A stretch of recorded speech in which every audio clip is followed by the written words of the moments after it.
여러분 안녕하십니까? 전 세계적으로 설탕과의 전쟁이 확산되고 있습니다. 당은 비만과 당뇨 등 만성 질환의 주범으로 꼽혀서 경각심을 가져야 한다는 지적입니다. 특히 입맛이 형성되는 어린 나이대에 각별한 주의가 필요합니다.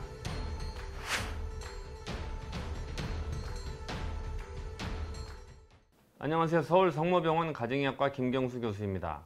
오늘은 세계보건기구, 즉 WHO의 당뇨 섭취 기준량을 알아보겠습니다. 용어가 약간 생소한데요. WHO는 당류 중에서 유리당의 섭취 기준을 설정했습니다. 유리당은 첨가당이라고 보셔도 무방합니다. 세계보건기구는 2002년 유리당을 통해 섭취하는 칼로리가 하루 총 섭취 칼로리의 10%를 넘지 말아야 한다고 발표했습니다. 하루에 총 2000칼로리의 열량을 섭취한다고 가정할 때 유리당을 50g 이하로 섭취하라는 의미입니다. 이 당류 가이드라인 발표 이후 일부 소비자 단체는 WHO가 당류 섭취 권고 기준을 너무 높게 책정했다고 지적했습니다. WHO의 당류 권고 기준이 영양을 망치는 비극이다라는 표현까지도 등장했습니다. 그만큼 기준이 높다는 반론이었습니다. 세계보건기구는 지난 2014년 3월 5일 첨가당의 하루 섭취 권장량을 새롭게 발표했습니다. 이번에도 전 세계에 큰 반향을 일으켰습니다. 유리당, 즉 첨가당을 하루 섭취 전체 칼로리의 5% 이내로 섭취해야 한다는 것이 내용입니다.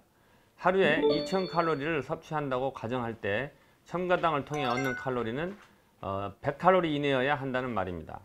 이 기준을 맞추려면 하루에 첨가당을 25g 이내에 섭취해야 됩니다.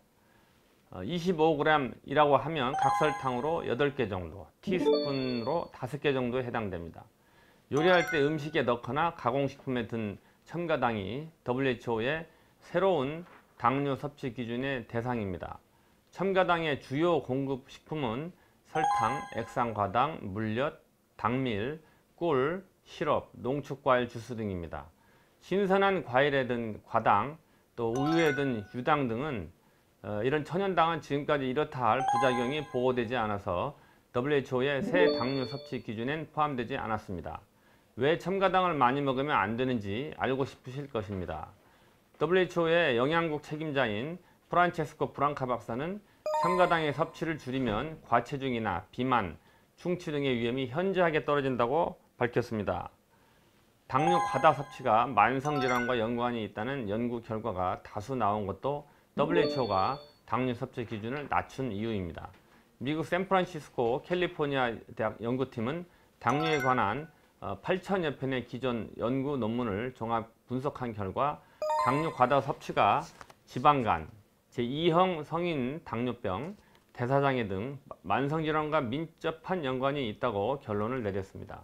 로라 슈미트 박사는 과다한 당류 섭취는 살만 찌도록 하는 것이 아니라 질병을 유발할 수 있다고 경고하고 있습니다. 미국 소아내분비내과 전문의 로버트 러스틱 박사는 대사증후군이 첨가당의 과도한 섭취와 직접적인 연관이 있다고 주장했습니다. 영국 뉴캐슬 대학 연구팀은 1950년대에서부터 최근까지 치아 건강과 관련한 50여 개의 연구 결과를 분석 후 충치 발생을 줄이고 평생 건강한 치아를 유지하기 위해서는 설탕 섭취량을 5티스푼 이하로 줄여야 한다고 발표했습니다.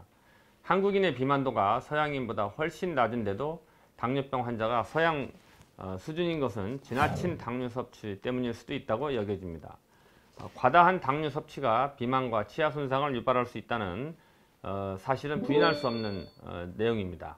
식약처 연구 결과 가공식품으로 인한 당류 섭취량이 하루 전체 섭취 칼로리의 10%를 넘는 경우 그렇지 않은 사람보다 비만 위험률은 39%, 고혈압과 당뇨를 갖게 될 확률도 각각 66%, 41% 더 높은 것으로 나타났습니다. 동영상 제작 전에 실시한 학부모 대상 FGI에선 당류의 과다 섭취가 ADHD나 아토피 발생에 영향을 미치는지 궁금해하는 분이 많았습니다. 설탕 등 당류 섭취와 과잉 행동의 상관성을 입증한 자료는 거의 없습니다.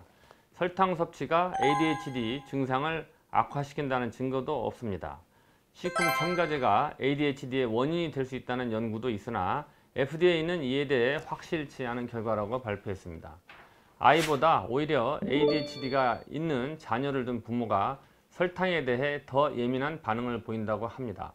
또 설탕 등 당류가 아토피성 피부염을 유발 또는 악화시킨다는 증거도 찾기 힘듭니다. 당류를 많이 먹으면 뼈가 약해질 수 있습니다. 당류의 과다 섭취는 체내 칼슘 배설을 촉진해서 뼈를 약하게 하고 골다공증을 일으킨다는 연구 결과가 나와 있습니다. 특히 당류가 많이 든 탄산음료의 인산 성분은 골다공증의 원인으로 꼽힙니다.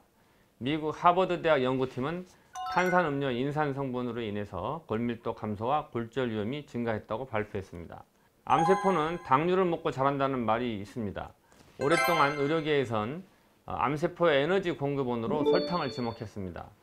포도당 섭취가 암의 원인이 된다는 점은 수차례 확인된 사실입니다.